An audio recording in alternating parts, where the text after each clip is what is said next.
Salut les cancers, j'espère que vous allez tous très bien. On se retrouve pour les énergies du mois de juin. J'ai encore apporté des modifications. Là, j'ai tiré plus de cartes. Donc, je ne vais pas faire d'introduction trop longue comme les dernières fois. Si tu es nouvelle et nouveau, tout d'abord, bienvenue. Et si tu souhaites en savoir un petit peu plus sur mon concept et un petit peu sur ma présentation, tu peux aller voir les vidéos du mois de février. Le mois de février, j'ai fait une belle introduction, donc si ça t'intéresse, tu peux aller les visionner. Sinon, on va pas tarder à attaquer. Donc, tu prends ce qui résonne, tu laisses le reste. Ça va venir impacter des choses peut-être dans l'ici et maintenant. Et c'est ce qui va t'amener de la compréhension pour les jours à venir. Donc voilà, évidemment, pas d'injonction, pas de prédiction, comme d'habitude. C'est vraiment un plan d'énergie, une histoire que je raconte. Et dans cette histoire, il y a certaines choses qui vont te parler. Donc encore une fois, tu fais ta petite récolte. Ça peut peut-être t'emmener toi-même sur d'autres choses. Tu laisses traverser, c'est ok, c'est un moment pour toi. C'est parti. Je te présente comme d'habitude le jeu, c'est le tarot. Alors c'est un tarot de Marseille, hein, c'est le tarot de l'incarnation, il y a juste quelques petites différences. Et en fait je reviens à mes premiers amours, qui est le tarot de Marseille, c'est comme ça que j'ai appris. Pour moi c'est beaucoup plus ouvert à l'intuition, beaucoup plus ouvert à l'interprétation. Donc dorénavant je vais faire les lectures mensuelles avec ce jeu. Et ce que je vais te présenter aujourd'hui, ça ressemble énormément aux guidances privées et individuelles avec lesquelles j'ai commencé. Donc si ça t'intéresse, comme je ne ferai très certainement pas de guidance cet été, n'hésite pas à venir me consulter, le prix est très abordable et on fait vraiment un check-up de toutes tes énergies, ça dure 30 minutes et ça va être un petit peu sur cette base-là. Hein, voilà, donc tu as un petit extrait, il y a un petit peu plus de cartes et c'est un petit peu beaucoup plus long, enfin 30 minutes. C'est parti. Alors, pour toi, Cancer, on a deux arcanes majeurs. Alors, il y a eu un signe astrologique que je n'ai pas encore fini, où il n'y en avait vraiment aucun. Donc, quand il y a quand même quelques arcanes majeurs, c'est bien, ça met un certain équilibre.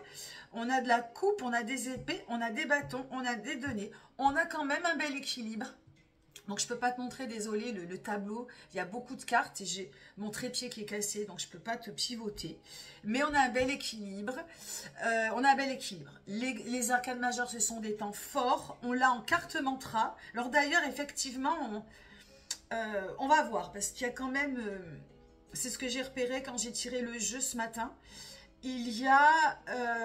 comment dirais-je, c'est une lecture orientée. C'est-à-dire que il y a des choses qui sont un peu précises. Ça veut dire qu'il y a certaines personnes qui vont peut-être pas se sentir du tout concernées, surtout sur le thème. Et on va en parler tout de suite. Le thème, là, ça c'est l'énergie intérieure. C'est au moment où tu vas écouter et peut-être que ça va apparaître après. En tout cas, dans l'histoire que je vais raconter, c'est le thème, la couleur de ce mois de juin, de cette lecture. Eh bien, c'est le 5 de coupe. Les 5... alors, la coupe, on va commencer comme ça. La coupe, c'est le cœur, les émotions, l'amour, les relations. Et le chiffre 5, ça vient percer. On commence un peu à approfondir. On commence, donc, il faut le mettre au niveau de l'amour. En fait, pour te la faire courte, le 5 de coupe, ça peut virer un petit peu à l'obsession, au fanatisme. C'est quelque chose que, si ça n'évolue pas, c'est de l'amour qui commence à être un peu poussé.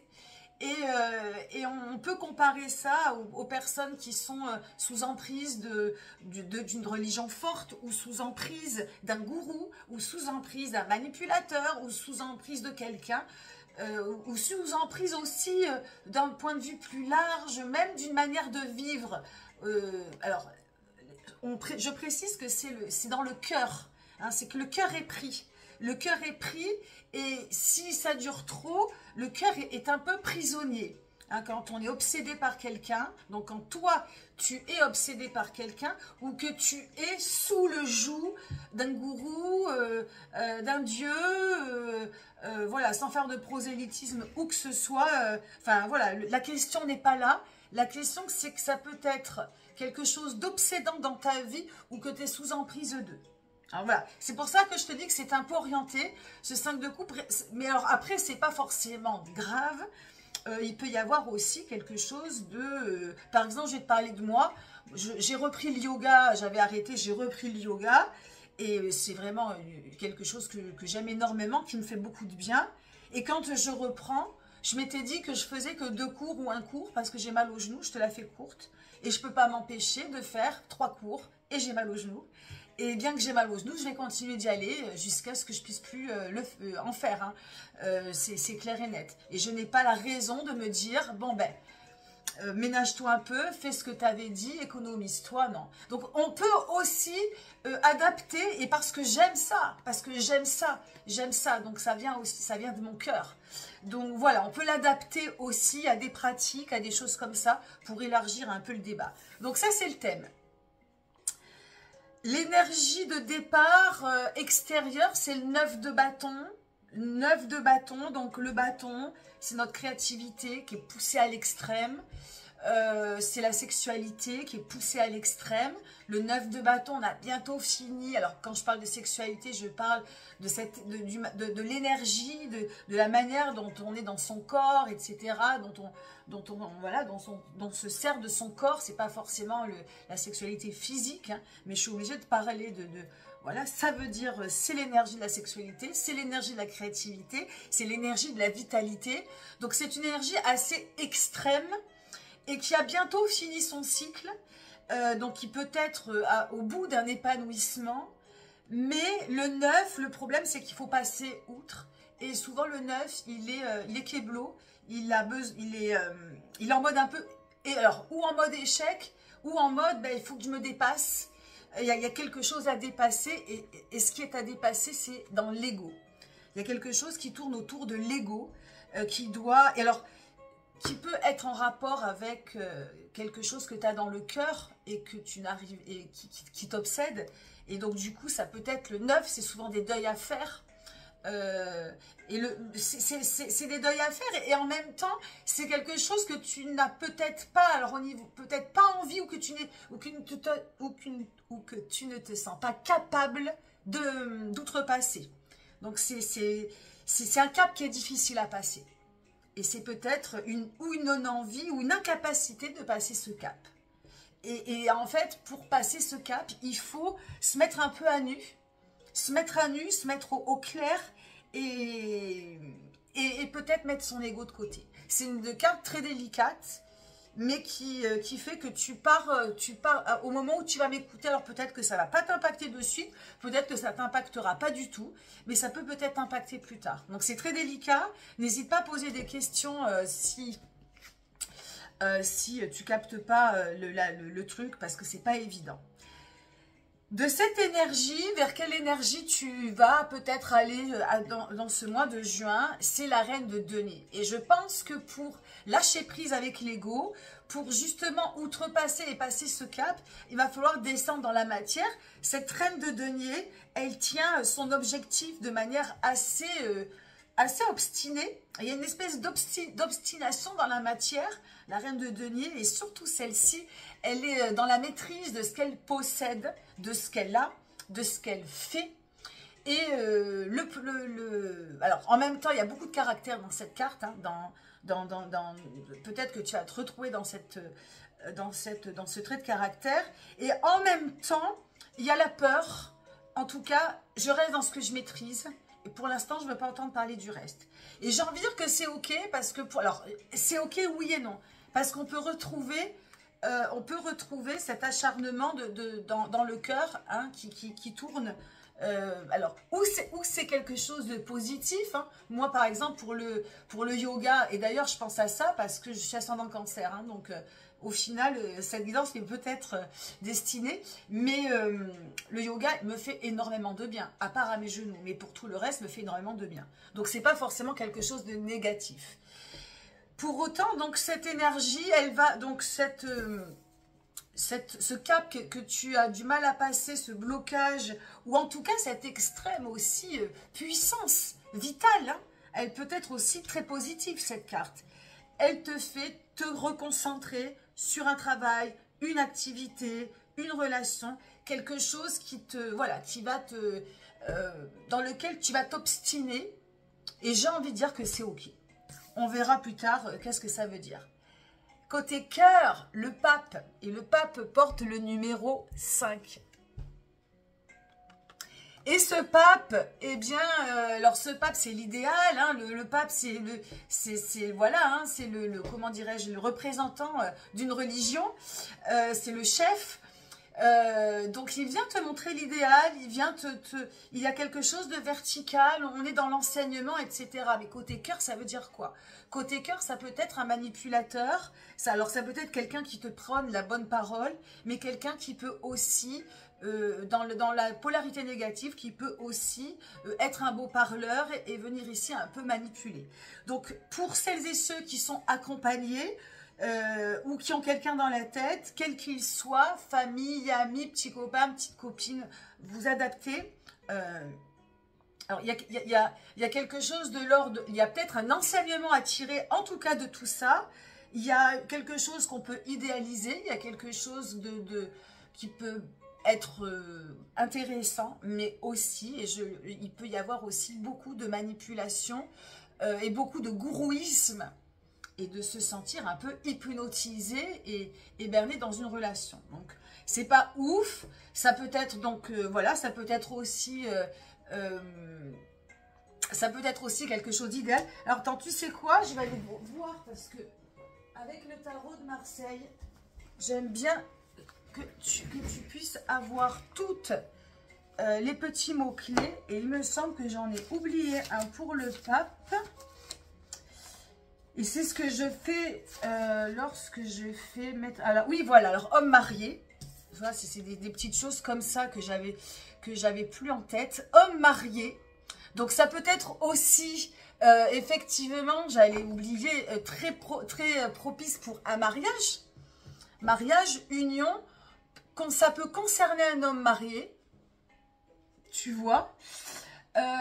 Et c'était exactement ce petit détail, désir de communiquer, nouvelle communication, le père face à ses enfants, et puis c'est tout.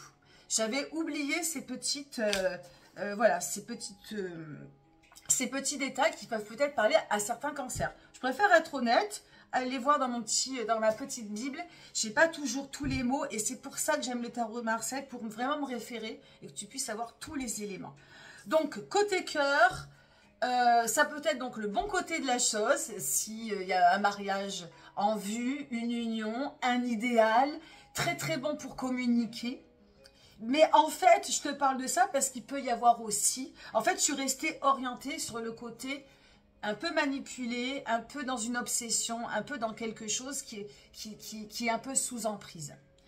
Et donc voilà, je te sors quand même les petits mots positifs, mais pour moi, il y a quelque chose un peu plus orienté. Allez, j'avance un petit peu. Sur le côté taf, activité, on a le 8 d'épée. Alors le 8 d'épée, c'est quelque chose de très fluide, qui peut glisser tout seul. Donc l'épée, c'est le mental, l'intellect, la communication, les idées.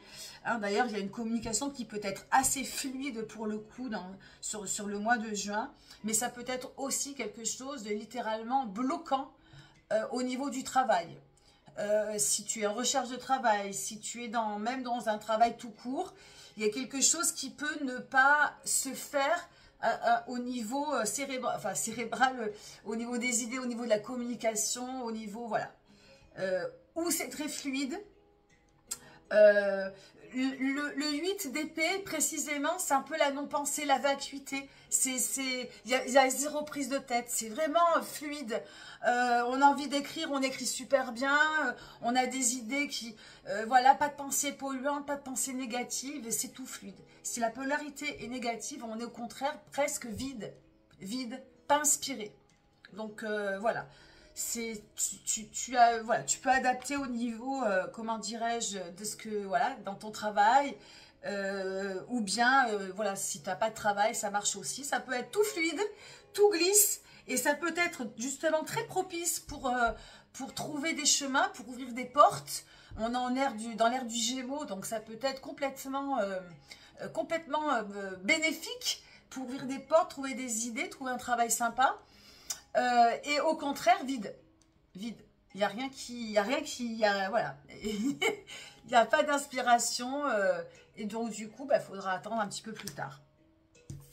En ce qui concerne la santé spirituelle, c'est le 3 de bâton. Donc, je fais comment dirais-je, un rapprochement entre notre santé, alors pas physique, c'est un problème physique, c'est pas une carte qui va guérir quoi que ce soit, mais la santé un peu psychique liée au spirituel, mais spirituel psychique en fait. Hein. Donc, c'est le 3 de bâton. Alors, le 3 de bâton, alors, ça peut être quelque chose de très léger, beaucoup de créativité qui part un petit peu dans beaucoup d'enthousiasme, c'est-à-dire qu'on est vraiment inspiré. Je trouve que le 3, l'énergie du 3 représente beaucoup l'énergie du Gémeaux, parce qu'il y a beaucoup de curiosité et d'enthousiasme dans son premier élan positif. Et c'est vrai que dans toutes les lectures, il y a eu beaucoup de 3. À chaque lecture, il y a peut-être un 3. Et donc, je trouve ça assez toujours, voilà, il n'y a pas de hasard. Donc, ce 3 de bâton, dans ta santé spirituelle, c'est peut-être quelque chose vraiment intéressant à faire. Donc, laisse-toi aller dans cette créativité, dans cette première enthousiasme. Attention toutefois à ne pas te laisser happer par la dispersion. Le 3 de bâton, dans son énergie un peu plus négative, nous disperse, peut nous faire procrastiner. Et du coup, à force de se disperser, on ne fait rien. Donc, voilà, attention à ça. Mais on prend l'enthousiasme, on prend les élans, on prend l'inspiration, on prend la créativité. Pour la tête et le psychisme, c'est super ok. Et j'ai tiré une dernière carte que j'ai appelée la carte mantra, la carte conseil, celle qui conclut et celle qui vient lier un peu toutes les cartes. Et c'est l'arcane majeur, c'est un peu le joker du tarot de Marseille, c'est le mat. Et en fait, tu vois, pour revenir, c'est pour ça que je t'ai parlé ici un peu de gourou et de manipulation et de sous-emprise, etc. Et même de cette carte qui est difficile à interpréter, mais qui te dit de passer un cap, de retrouver... Il y a un cap à passer. Il y a un cap à passer, alors peut-être qui est lié à l'ego, peut-être qui est lié à une certaine carapace, à un deuil à faire. J'avais autre chose en tête, mais j'ai plus le terme. Quelque chose, une enveloppe à enlever, tu vois. Quelque chose dont tu dois te défaire pour aller. Le mat, c'est la liberté. Le mat, il est libre, il recherche la liberté, il est complètement connecté, complètement gagalouche. Mais gagalouche, tu vois... gagalouche heureux quoi. Voilà, c'est un petit peu le personnage de Saint. Il fait Compostelle, c'est un pèlerin. C'est un pèlerin et c'est surtout quelqu'un qui prône la liberté, qui va être libre et indépendant. Il porte en plus, tu vois, il n'a pas de numéro. Il peut, c'est lui le joker, c'est lui le petit héros du tarot en fait. Et pour moi, tu vois, c'est le temps fort. Et c'est le temps fort et c'est celui qui conclut. Parce que je pense qu'il y a quelque chose, il y a une chape dans ton cœur, une chape qui reste... alors, mon histoire de yoga, voilà, mais ça peut être un problème aussi quelque part. Mais on peut même pas y voir forcément un problème. Je pense que cette carte qui vient conclure, elle parle de liberté, de te sentir libre. De te sentir libre et pas sous emprise et pas manipulé. Voilà. Et même si tu te maries, j'ai envie de te dire, et ouais, mais vraiment toutes mes félicitations, c'est de vraiment garder toujours ce sentiment d'être libre. Même quand on est amoureux, on doit se sentir libre. Libre de penser, libre de dire, libre de s'habiller comme on veut, etc., etc. La liberté. Et on en manque en plus terriblement en ce moment. Et j'espère que, voilà, j'espère qu'on va retrouver... Ah, il n'y a plus de lumière. Notre liberté de penser et de tout le reste. Je conclurai là-dessus. Merci de m'avoir écouté. Si on ne se retrouve pas, je te souhaite un bel été. Mais tu peux me retrouver sur Facebook. J'ai créé un groupe qui s'appelle Les Murmures de mon âme. On est 20. Voilà, c'est assez sympa, intime et sympa. Et sur Insta aussi, tu as tous les liens dans le descriptif. Et n'oublie pas de liker. Si le cœur t'en dit, je t'embrasse. Bye.